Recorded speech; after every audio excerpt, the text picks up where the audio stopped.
오늘 예배를 드리기 전 광고 말씀을 먼저 드립니다. 수요 예배 안내입니다. 지난주 15일부터 녹화 영상을 통한 수요 예배를 진행하였습니다. 영상은 주일 오전 예배와 동일한 방법으로 교회 홈페이지를 통하여 제공됩니다. 온라인 헌금 계좌 안내입니다. 헌금은 온라인으로 적극 이용하시기를 바랍니다.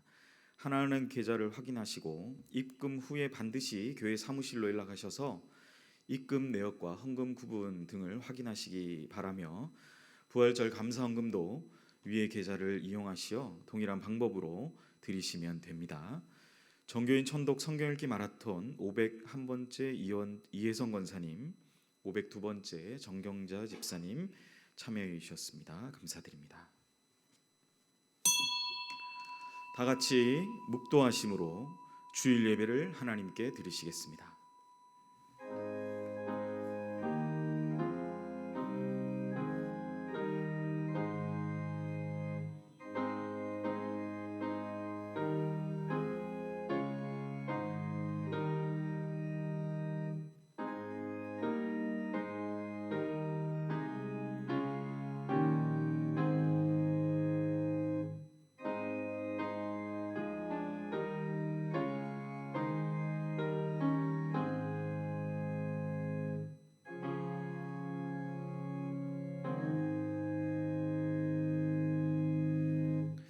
오늘도 살아계셔서 주님의 백성들을 사랑하시는 하나님, 복된 주일을 맞이하여 오늘도 은혜의 자리로 나아갑니다.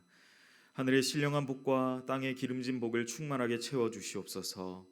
주를 찬양하며 예배함이 큰 기쁨이 되게 하시며, 한 주간 우리의 부족한 죄와 허물들 주께 고백하며 회개하오니 용서하여 주시며, 오늘 들려주시는 말씀으로 한 주간 살아가게 하옵소서. 감사드리며 이 모든 말씀 예수님의 이름으로 기원하옵나이다. 아멘. 다 같이 신앙 고백하겠습니다. 전능하사 천지를 만드신 하나님 아버지를 내가 믿사오며 그 외아들 우리 주 예수 그리스도를 믿사오니, 이는 성령으로 잉태하사 동정녀 마리아에게 나시고 본디오 빌라도에게 고난을 받으사 십자가에 못 박혀 죽으시고 장사한 지 사흘 만에 죽은 자 가운데서 다시 살아나시며 하늘에 오르사 전능하신 하나님 우편에 앉아 계시다가 저리로서 산자와 죽은 자를 심판하러 오시리라. 성령을 믿사오며 거룩한 공회와 성도가 서로 교통하는 것과 죄를 사하여 주시는 것과 몸이 다시 사는 것과 영원히 사는 것을 믿사옵나이다. 아멘.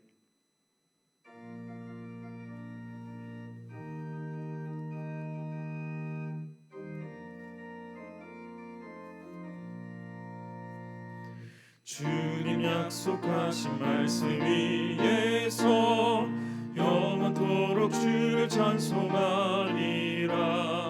소리 높여 주께 영광 돌리며 약속 믿고 굳게 서리라.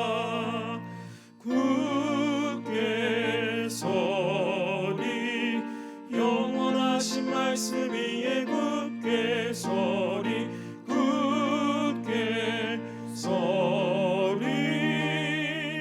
그 말씀 위에 굳게 서리라. 주님 약속하신 말씀 위에서 세상 염려 내게 엄습할 때에 용감하게 힘써 싸워 이기며 약속 믿고 굳게 서리라. 굳게 서리, 영원하신 말씀 위에 굳게 서리. 굳게 서리, 그 말씀 위에 굳게 서리라. 주님 약속하신 말씀 위에서 영원하신 주의 사랑이 믿고 성령으로 힘써 싸워 이기며 약속 믿고 굳게 서리라. 굳게 서리, 영원하신 말씀 위에 굳게 서리. 굳게 서리, 말씀 위에 굳게 서리라.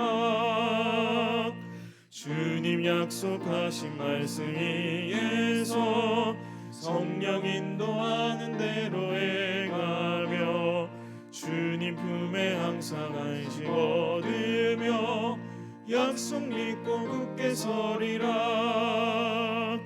굳게 서리 영원하신 말씀 위에 굳게 서리 굳게 서리 그 말씀 위에 굳게 서리라.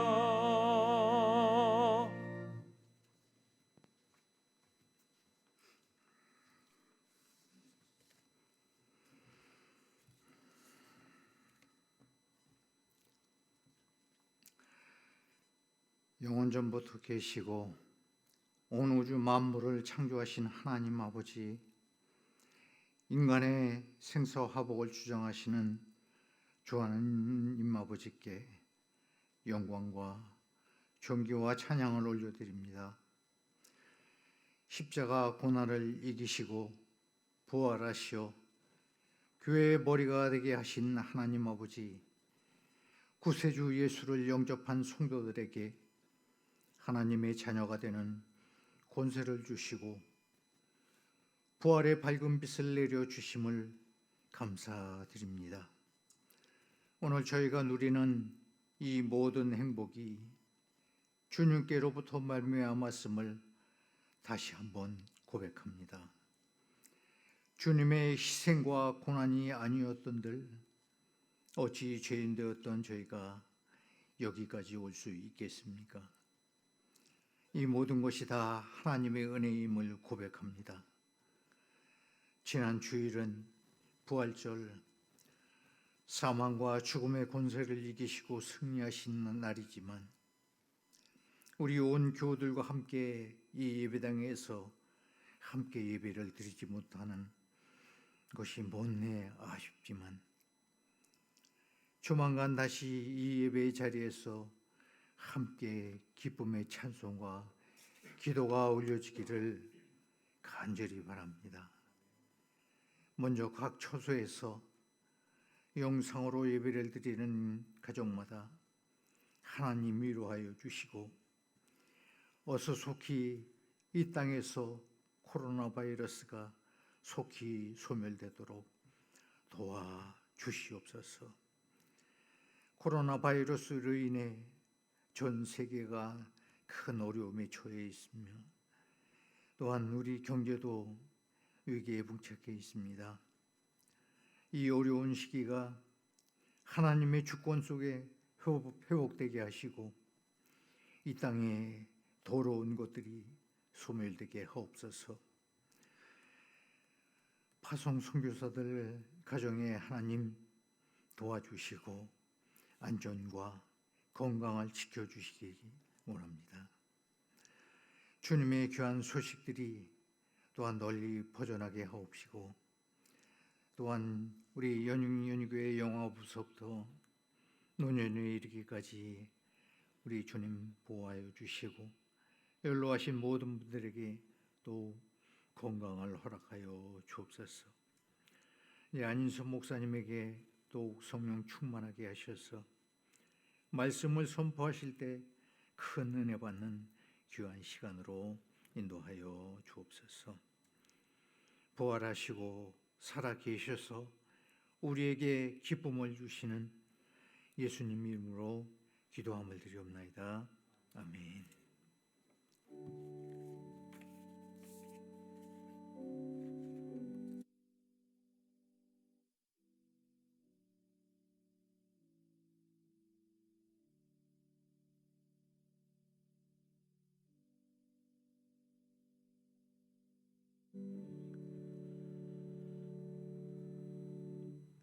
오늘 우리에게 주시는 은혜의 말씀입니다. 다 같이 겸허한 마음으로 하나님의 말씀을 받겠습니다.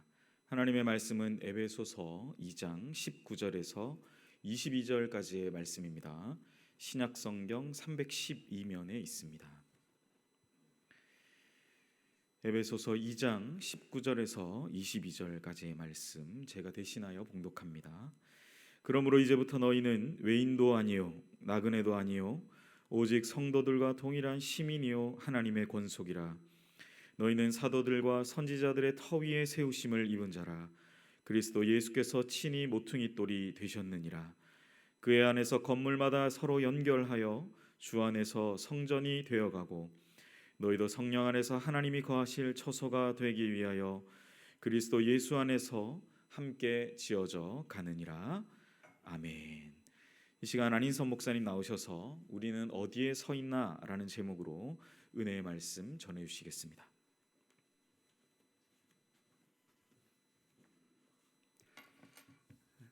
여러분 한 주 동안 평안하셨습니까? 우리 주 예수 그리스도의 은혜가 여러분의 심령과 또 가정과 교회 위에 충만하시기를 축원합니다. 오늘 먼저 헌금을 위해서 기도를 드리고 말씀을 나누도록 하겠습니다. 사랑의 주님 감사합니다. 오늘 복된 주일날 비록 코로나19 바이러스로 인해서 교회에 예배당에 나와 예배하지는 못하지만 우리가 있는 그곳에서 가족과 함께 또는 있는 그 처소에서 홀로 이제 온라인으로 예배를 드리는 우리 사랑하는 우리 성도들에게 큰 은혜를 부어 주시옵소서. 있는 환경은 열악하지만 우리 마음은 최대한 준비된 심령이 되어서 주께 나오는 복된 예배 되도록 하여 주옵소서. 이러한 귀한 예배를 위하여 정성껏 준비한 헌금을 주께 봉헌합니다.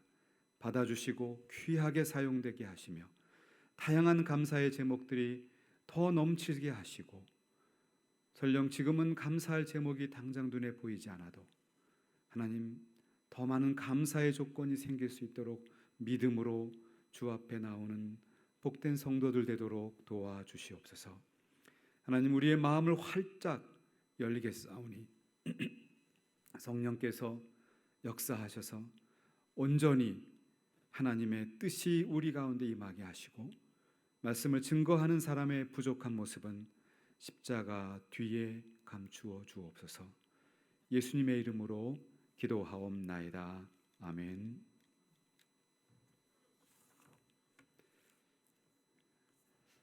여러분 코로나19 바이러스 사태가 절대로 방심할 수는 없지만 하나님의 은혜로 좋은 방향으로 진행되는 것 같습니다. 이 어려움 중에도 우리 장로님들은 한 마음으로 최선을 다해서 교회를 잘 지켜주고 계십니다. 얼마나 멋있고 감사한지 모릅니다. 또 지난주에는 또 우리 교회 앞에 그 화단을 다 이렇게 잘 장식을 한 것으로 제가 들었습니다. 조만간 성도님들이 예배당에 방문하시게 되면 아름다운 꽃으로 장식된 교회를 확인할 수 있을 것입니다. 또 우리 이 어려운 위기 가운데도 우리 교역자실의 부목사님들 또 전도사님들 다 한 마음으로 신속하고 차분하게 교회를 섬겨 주셨습니다. 정말 감사합니다. 어디 그뿐입니까? 우리 교회에 속한 모든 성도들, 비록 몸은 육신은 교회 예배당을 밟을 수 없지만 그러나 다양한 방법으로 기도하면서 물심양면 교회를 섬겨오신 것을 잘 압니다. 하나님의 은혜입니다. 이제 조만간 감격스럽게 이 예배당에서 하나님을 찬양할 그날을 바라보면서 오늘 예배를 하나님께 드리시기 바랍니다. 우리는 지난주에 제21대 총선을 마쳤습니다. 이제부터는 승리한 자나 패배한 자나 누구를 투표했든 이제는 서로 존경하고 존중하면서 한 마음이 되어서 국민의 높은 뜻을 잘 받들어 섬기는 정치인들이 되어야 할 것이고 국민들도 이제는 하나의 마음으로 더 성숙한 국가로 나아가야 될 줄로 믿습니다. 그 일에 그리스도인들이 앞장서야 할 것입니다. 오늘은 4.19 혁명이 일어난 지 60년이 되는 해입니다. 헌법 전문에도 나와 있습니다. 우리나라가 오늘처럼 이렇게 자유로운 민주국가가 될 수 있었던 데에는 그만한 희생들이 있었던 것을 기억합니다. 또한 오늘은 저희 합동교단에서 장애인 주일로 정한 주일입니다. 실제로 저희 종신대학교에서는 작년 2019년 5월 30일에 전혀 앞을 볼 수 없는 시각장애인 교수님을 총장님으로 선출했습니다. 이제는 역사가 바뀌고 있습니다.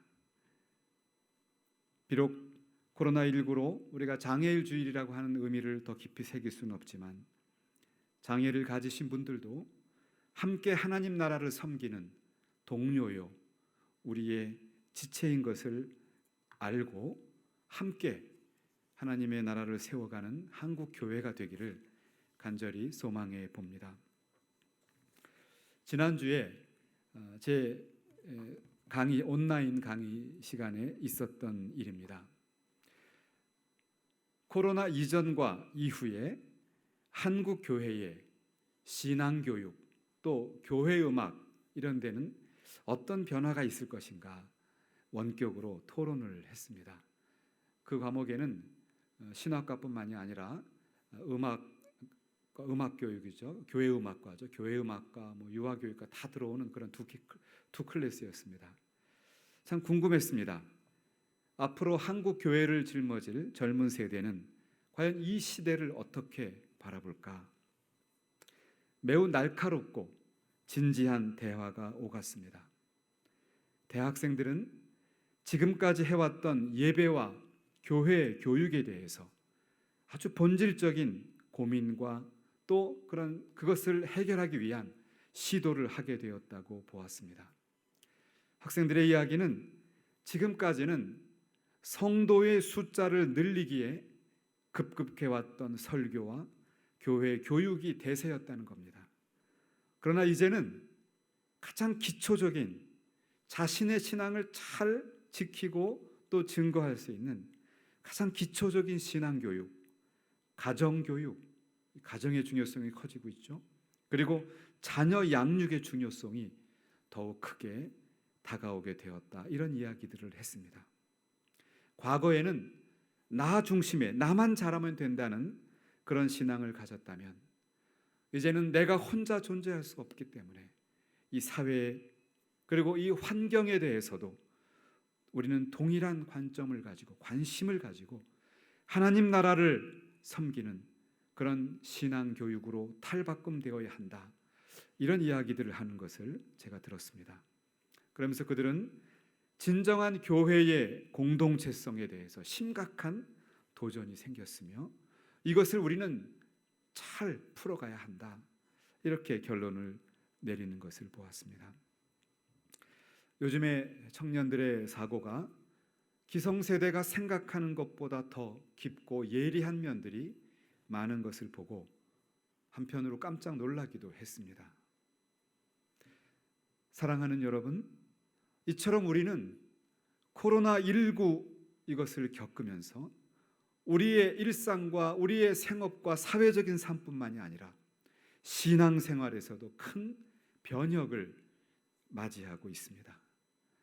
이제 우리는 무엇을 반드시 지켜야 할 것이고 무엇은 바꾸고 변혁시켜야 하는가 중요한 분기점에 서게 된 것입니다.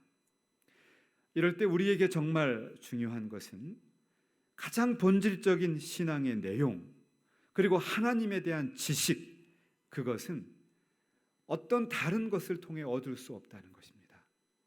오직 성경 하나님의 말씀 그것을 통해서 우리는 하나님의 뜻을 알 수 있다는 것입니다.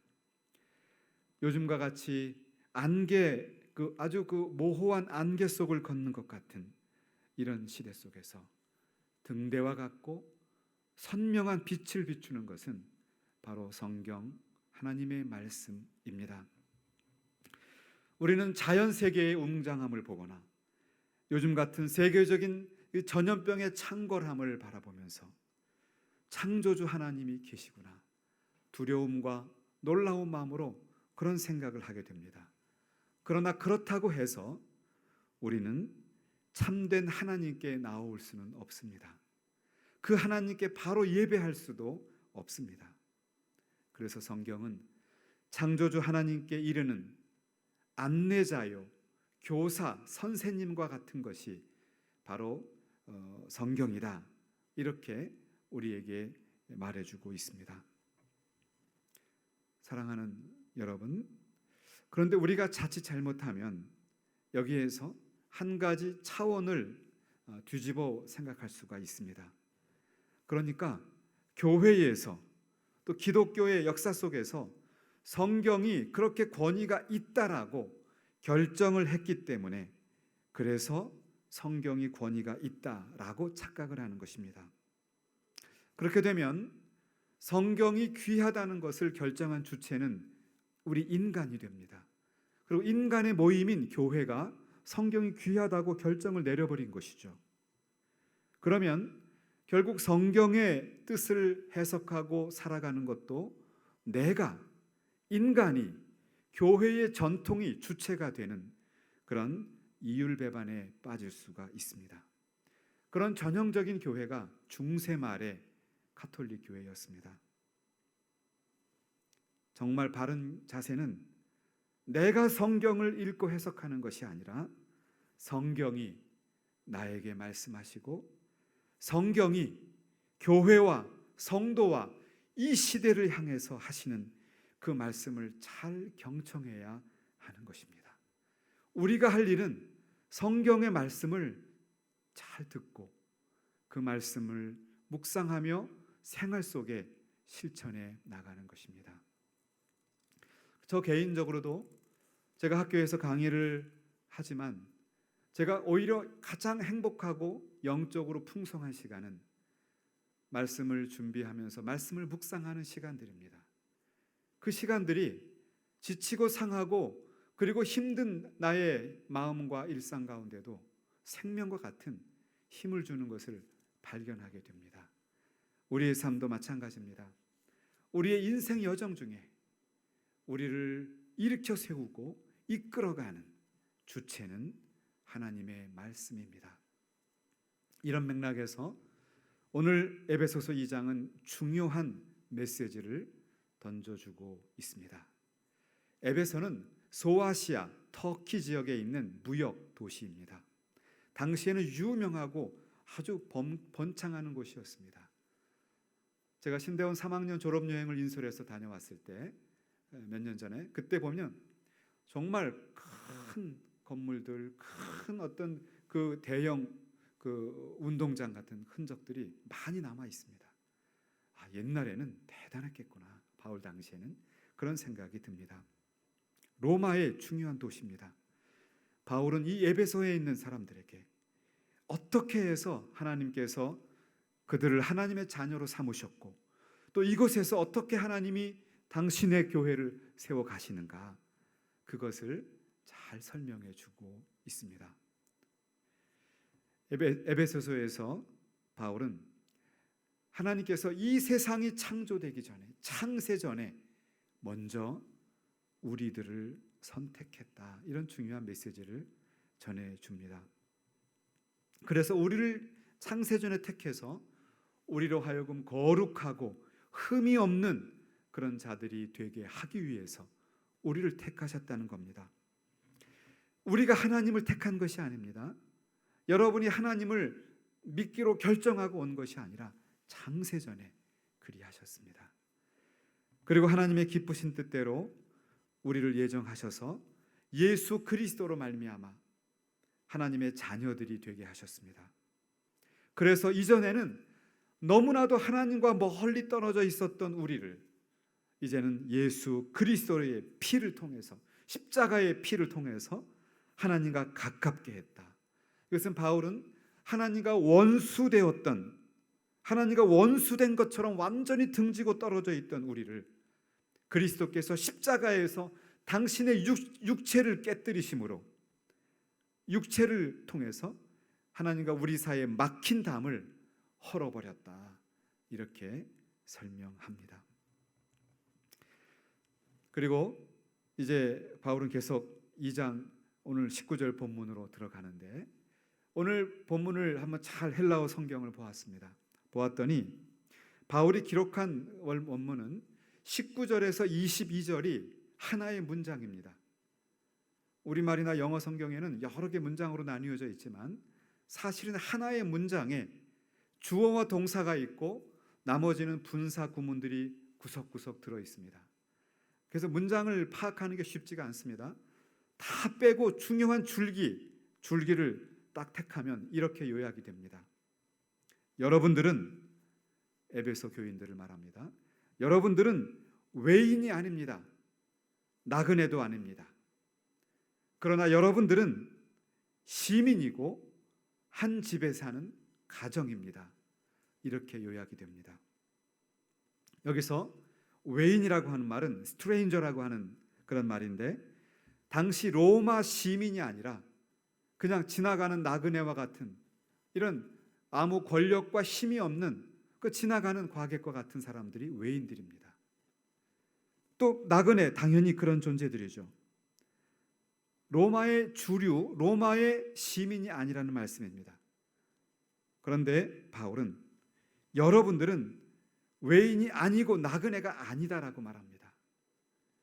그러면서 여러분들은 시민입니다. 시티즌, 시민입니다라고 말합니다. 로마인들이라면 누구나 흠모하는, 로마를 거쳐가는 나그네라면 누구나 그렇게 갈망하는 그 많은 특권이 담겨 있는 로마의 시민권, 그 시민권을 가진 시민이 바로 여러분들입니다. 그리고 한 집에 사는 가정입니다. 이렇게 말하고 있습니다. 그러니까 우리 성도들은 잠시 에베소에 기거하는 난민들이 아니고, 에베소에 뿌리를 내리고 살고 있었던 대로마 제국의 특권과 권력이 있고 국가로부터 보호를 받는 시민과도 같은 당당한 사람들이다. 이것을 로마라고 하는 말을 하나님 나라로 바꾸면 바로 바울의 본뜻이 나옵니다. 우리는 하나님 나라에, 저 지방에 있는 사람들, 하나님 나라의 밖에 있거나 하나님 나라 근처를 지나가는 자들이 아니라 예수 그리스도의 피로 당당하게 세워진 하나님 나라의 시민이요, 하나님 아버지의 가정에 있는 그런 식솔이다, 그런 뜻입니다. 그 말은 동시에 우리들은 필연적으로 이 세상에서는 나그네가 될 수밖에 없다는 것입니다.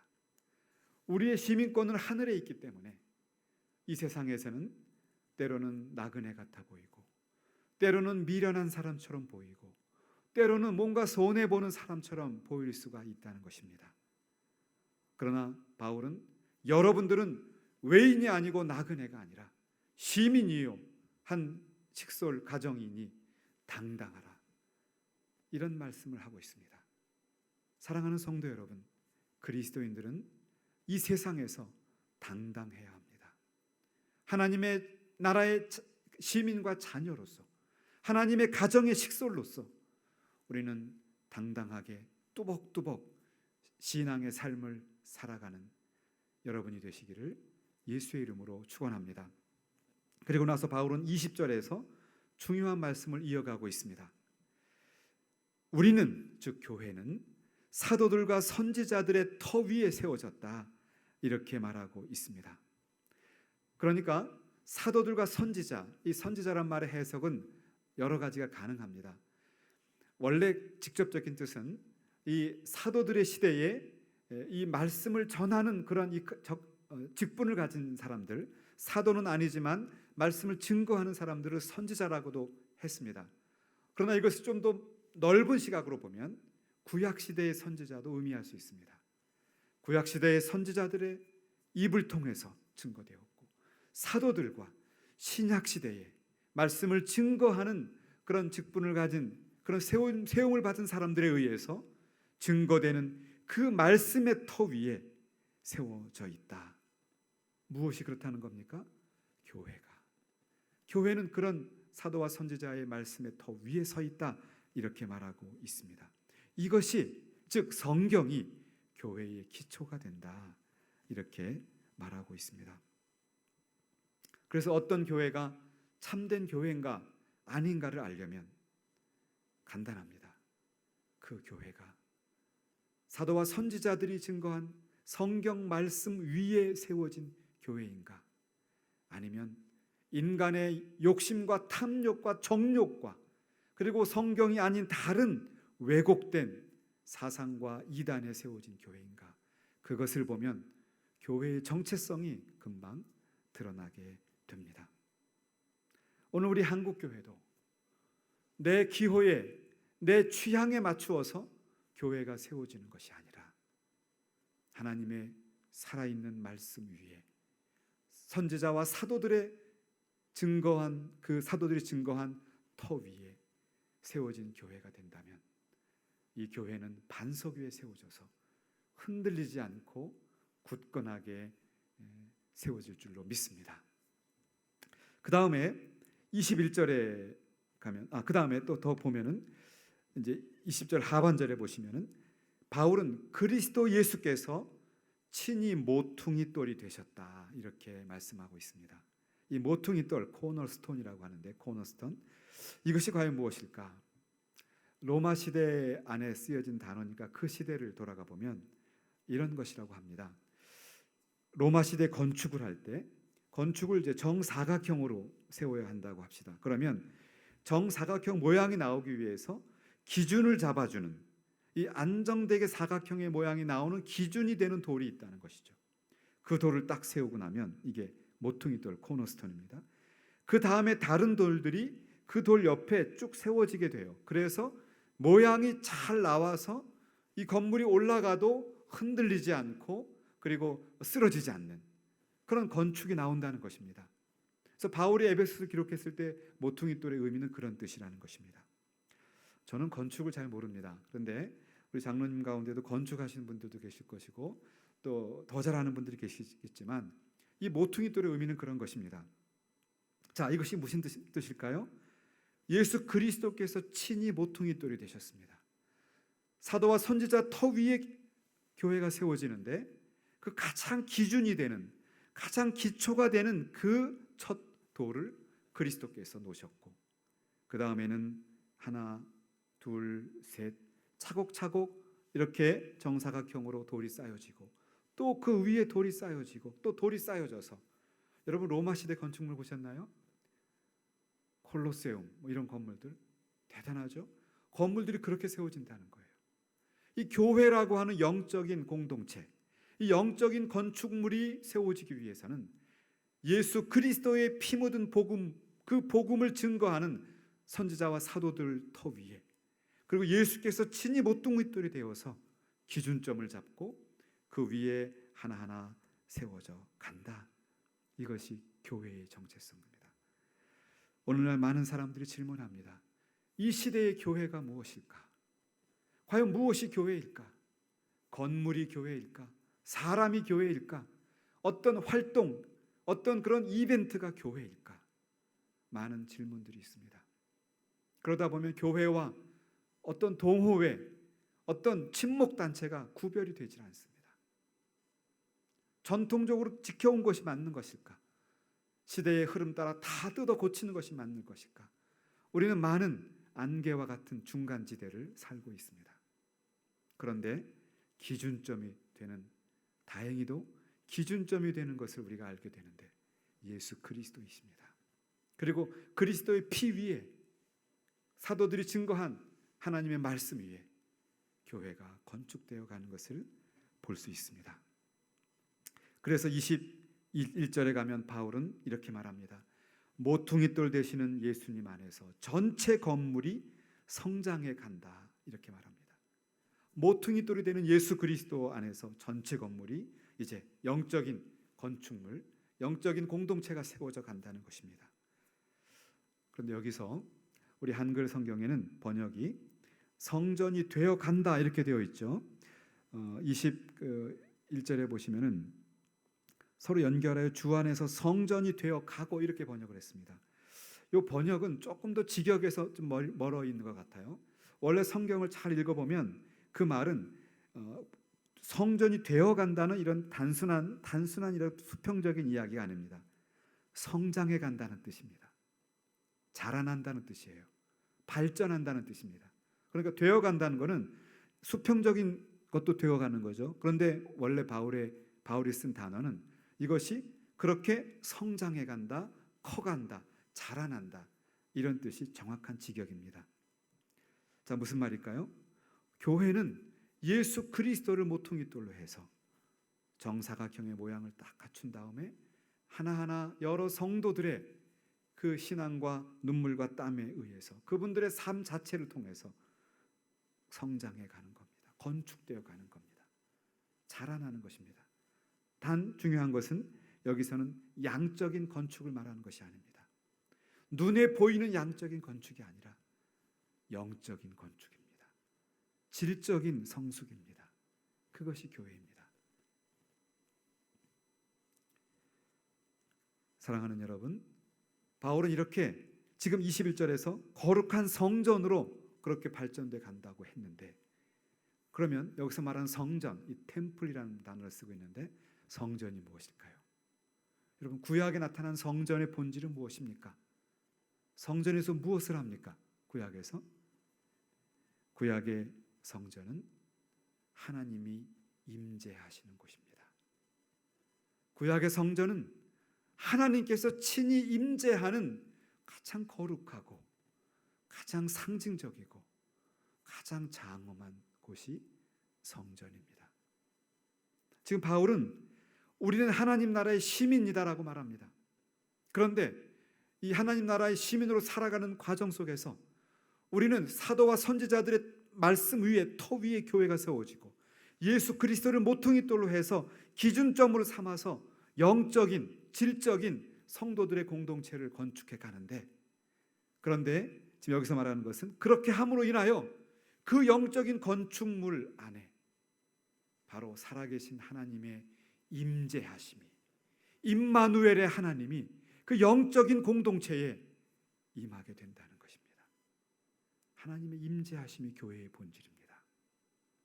여러분이 예배드리는 그 처소에 정말 여러분의 신령과 진정으로 예배드리고 계시다면, 지금 온라인 예배를 들으시는 분은 있는 그곳에 그렇게 예배를 들으신다면 바로 그곳에 하나님의 성전이 세워지는 것이고, 바로 그곳에 거룩한 하나님의 임재하심이, 살아계신 하나님의 함께하심이 있다는 말씀입니다. 내가 있는 곳이 사망의 음침한 골짜기나 혹은 이런 지치고 상하는 자리에 이제 마음이 정말 절벽과 같은 곳에 서 있고 사업이 어려워지고 이런저런 어려운 가운데 처하는 내 그곳에서도 내가 말씀의 터 위에 서서 예수 그리스도를 모퉁이돌로 해서 그렇게 하나님 앞에 서 있게 된다면 그곳이 하나님의 거룩한 성전으로 지어져 가는 것이고, 바로 그곳에서 우리는 하나님을 만나는 것입니다.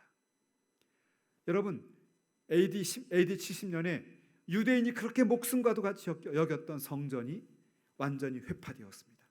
완전히 다 무너져 내렸습니다. 무엇을 말합니까? 이제는 예수께서 십자가 위에서 휘장을 가르시면서 모든 구약의 언약들을 다 성취하셨고, 여전히 눈에 보이는 것들에 집착하는 유대인들의 성전을 하나님은 다 파멸시키시면서 이제 우리가 바라봐야 할 성전, 이제 우리가 있어야 할 그곳은 예수 그리스도를 기준으로 해서 그의 피에 세워진 하나님의 말씀 위에서 영적인 건축물을 이어서 서로 연결되어 가서 하나님이 임하시는, 거룩한 하나님이 함께 하시는, 그것이 사망이나 음침한 골짜기라 할지라도 죽음과도 같은 고독한 곳이라 할지라도 하나님의 임재하심을 체험하면서 우리가 세워져 가야 한다는 것이죠. 그것이 교회의 본질입니다. 얼마나 영광스럽고 얼마나 복되고 얼마나 감사한 일입니까?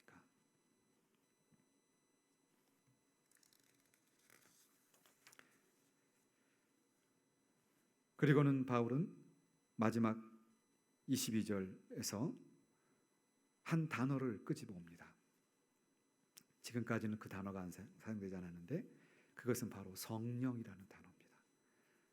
우리가 성령 안에서 하나님의 거하실 처소가 되기 위해서 예수 그리스도 안에서 함께 지어져 간다는 것입니다. 성령 안에서입니다. 지금 여기서 우리는 두 가지의 중요한 기준점이 나오는데, 예수 그리스도, 그분을 증거하는 사도와 선지자들의 말씀, 그리고 그 말씀과 더불어 예수 그리스도가 주님이라고 하는 것을 믿고 깨닫게 하시는 성령님의 일하심. 그 성령님이 계셔야 우리는 예수 그리스도를 주로 인정할 수 있고 영적인 공동체를 세울 수 있고, 그리고 그 안에 하나님께서 임재할 수가 있다는 것입니다. 이 말씀과 성령, 우리 역사적으로 교회가 성경을 통해 금과 옥조처럼 여겨왔던 예수 그리스도의 말씀과 그 말씀과 더불어 역사하시는 성령에 의해서 우리는 살아있는 공동체로 성장해 가는 것입니다. 이것이 초대교회가 그 수많은 로마의 도전과 박해와 압박 속에서도 무너지지 않고, 그리고 실망하지 않고 끝까지 교회가 생존하고 오히려 이제 로마를 기독교 사회로 바꾸었던 비결입니다. 오늘날 우리 한국 교회도 이제 본질로 돌아가야 할 때가 되었습니다. 그동안 우리가 가지고 있었던 수많은 허풍스러운 껍데기들, 거품들을 하나님은 코로나19를 통해서 처절하게 보게 하셨습니다. 무엇이 중요한 것인지, 그리고 무엇이 우리가 지키고 우리 자신을 그렇게 버텨나가야 할 것인지, 그 본질을 하나님은 알게 하신 것 같습니다. 그런데 이 귀한 하나님의 말씀, 예수 그리스도를 증거하는 이 하나님의 말씀이 그냥 우리 손에 쉽게 전달된 것은 아닙니다. 여러분, 우리는 성경을 그냥 쉽게 구할 수가 있습니다. 쉽게 볼 수가 있습니다. 그런데 역사를 보면 하나님이 제일 먼저 이 기록된 말씀은 모세입니다. 모세를 통해서 율법을 주셨습니다. 이 기록된 구약의 말씀들입니다. 그런데 하나님의 섭리에 의해서 수많은 도전과 수많은 타락의 위기 속에서도 하나님은 이 말씀을 교회에 주셨고 지키도록 하셨습니다. 심지어 제사장과 율법을 경시하던 그런 많은 하나님의 백성들이 있었던 시대에도, 하나님 말씀은 내팽겨친 그런 시대에도 하나님은 요시야 왕을 통해서 하나님의 그 말씀 율법을 되찾게 하셨습니다. 결국 하나님이 계속 성경을 교회에 주셨고 지켜오시는 것을 볼 수가 있습니다. 그리고 나중에는 유대인들은 비록 자신들은 예수를 주로 고백하지 않으면서도 이 구약의 율법들을 그들은 잘 보존시켜 왔습니다. 그래서 결국은 우리 그리스도인들은 그 유대인들이 보존해 왔던 구약을 우리는 하나님의 말씀으로 받을 수 있는 그런 덤으로 축복을 받게 되었습니다. 그리고 초대교회는 가혹한 박해에 성경이 수없이 빼앗기고 박해가 있었지만 하나님은 보호하셨습니다. 그리고 중세 말에는 그 성경이 왜곡되어서 이제는 성경이 아니라 자신들의 이기적인 집단 이기주의, 욕심, 욕망이 성도들의 삶과 교회를 주도하던 중세 말에 하나님은 종교개혁자들을 통해서 다시금 성경을 되찾게 하셨습니다. 솔라 스크립투라, 오직 성경으로 성경을 되찾게 하셨습니다. 1500년대에. 그리고 그 전통 위에 우리가 서 있게 됩니다. 우리나라도 마찬가지입니다. 우리나라도 처음에 옛날 만주 지역에서 서상륜 형제들이 성경 번역을 돕다가 예수를 믿고, 그리고 그들이 성경을 먼저 번역을 하는 일에 참여했습니다. 이수정이라는 분은 일본에 갔다가 거기서 예수를 믿었습니다. 1883년대입니다. 그리고 거기에서 예수를 믿고 그리고는 바로 성경을 번역을 했습니다. 물론 전체는 아니지만 쪽복음들을 번역했습니다. 그리고는 1884년 그리고 5년에 선교사님들이 한국을 들어오시게 되는데, 그들이 미국에서 일본을 거쳐서 인천으로 돌아오는데, 이 언더우드 선교사님이 한국에 들어오기 전에 먼저 이수정이라는 분이 번역한 조선 성경을 손에 들고, 쪽복음을 손에 들고 인천에 들어옵니다. 여러분, 우리 한국 교회는 선교사님들이 한국에 와서 성경을 번역해 준 것이 아닙니다. 먼저 우리 조선 사람들이 만주와 일본에서 이 생명의 말씀을 너무너무 사모해서 자신들이 먼저 쪽복음들을 번역했습니다. 그것을 들고 선교사님들이 제물포항으로 들어와서 이 마포나루로 와서 서울에 들어왔습니다. 역사상 이런 민족은 없습니다. 우리 한국 교회가 이렇게 성장할 수 있었던 것, 한국 교회가 이렇게 하나님의 은혜로 지금까지 비록 많은 부족함에도 불구하고 올 수 있었던 것은 하나님의 말씀을 사모하는 이 열정, 하나님의 말씀을 지키고 그대로 살아가려고, 비록 우리는 여전히 넘어지지만 그렇게 살아가려고 애쓰는 우리의 귀한 그 마음입니다. 오늘 우리 한국 교회가 이 마음을 계속 이어가야 될 줄로 믿습니다. 이것이 우리를 이끌어왔던 생명이었습니다. 이제 말씀을 마치겠습니다. 예수님의 복음, 그리고 그 복음과 더불어서 우리는 이 시대 사람들과 소통하고 이 시대 사람들에게 복음을 증거해야 할 사명이 있습니다. 이 작업은 정말 피를 말리는 그런 작업입니다. 왜냐하면 이 시대 사람들은 가능하면 하나님의 이야기를 듣고 싶어 하지 않기 때문입니다. 여기에는 치밀한 전략과 그리고 헌신이 있어야 합니다. 과거의 자유주의 신학은 이렇게 주장을 했습니다. 이제는 교회의 문턱을 낮추어서 세상 사람들 속으로 들어가야 한다. 그 정신은 높이 평가할 만합니다. 그런데 그러한 신학은 교회의 문을 열고 세상으로 들어갔지만 세상인지 교회인지 알 수 없는 그러한 상황에 빠져버린 것이 오늘의 현실입니다.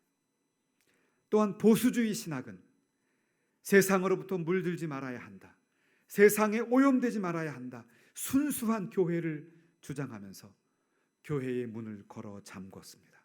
안으로 향했습니다. 그러다 보니 교회는 세상 사람들과 관계없는, 세상 사람들에게 복음을 증거하는 것이 아니라 세상 사람들과 전혀 다른 아주 이상하고 특수한 집단으로 변질되어 가고 말았습니다. 이것이 오늘날 현대 교회의 양극화, 아주 적나라한 양극화한 우리의 민낯입니다. 저는 여기서 양비론을 하면서 책임을 회피하자는 것이 아닙니다. 이제는 우리가 무엇인가 답을 찾아야 할 때가 되었습니다. 여러분, 역사를 보면 우리 기독교인들은 때로는 아주 급진적인 사람들입니다. 하나님의 말씀에 의해서 어긋나는 것이 있을 때는 아주 과격하고 과감하게 그러한 것들을 바꾸는 것이 우리 기독교인입니다. 또 한편으로 우리 기독교인들은 아주 보수적인 사람들입니다. 아무리 세상이 도전해 오고 세상의 풍조가 바뀌어도 영원히 바뀔 수 없는 하나님의 말씀, 그것을 생명과 같이 지키고 보존하는 그런 보수주의자들입니다.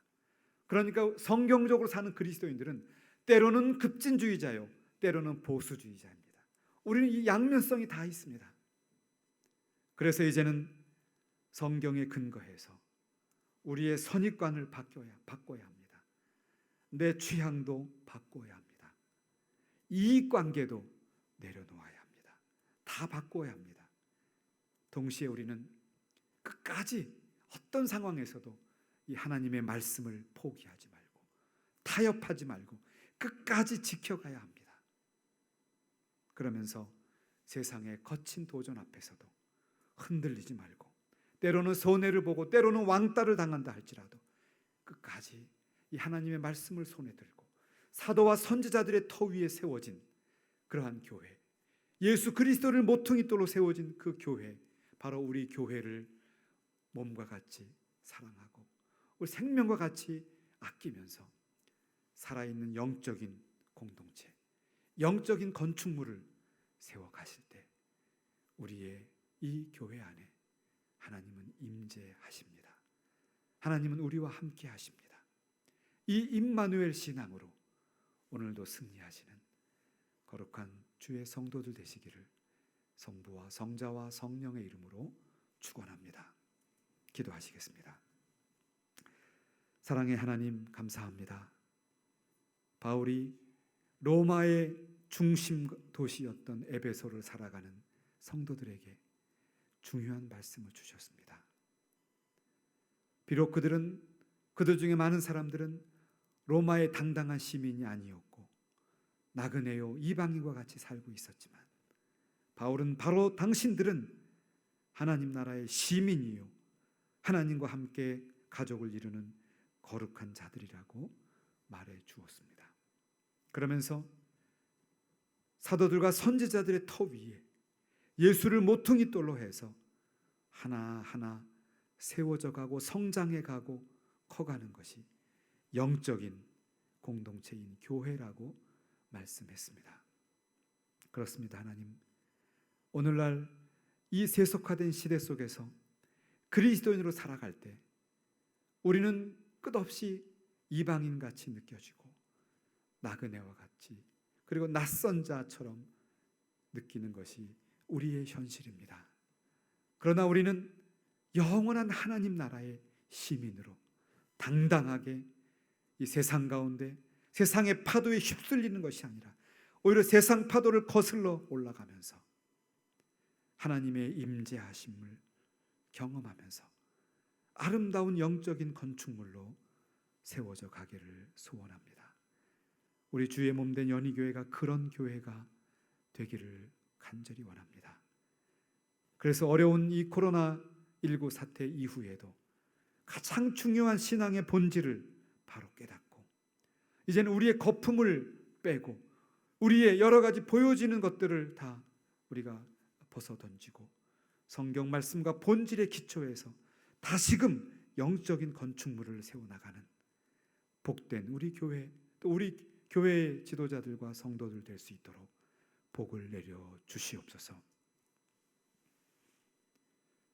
지금은 우리 주 예수 그리스도의 은혜와 하나님 아버지의 크신 사랑과 성령님의 감화 감동 인도하심이 예수 그리스도를 모퉁이 돌로 사도와 선지자들의 말씀 위에 서서 살아있는 영적인 공동체를 세워가며 그 공동체의 한 돌이 되고 한 지체가 되기로 다짐하는 사랑하는 모든 성도들 머리머리 위에 그리고 코로나19로 생업의 위협을 받고 육신의 질병의 도전과 아픔을 겪는 모든 사랑하는 주의 자녀들과 이 민족들 위에 이제로부터 영원토록 있을지어다. 아멘.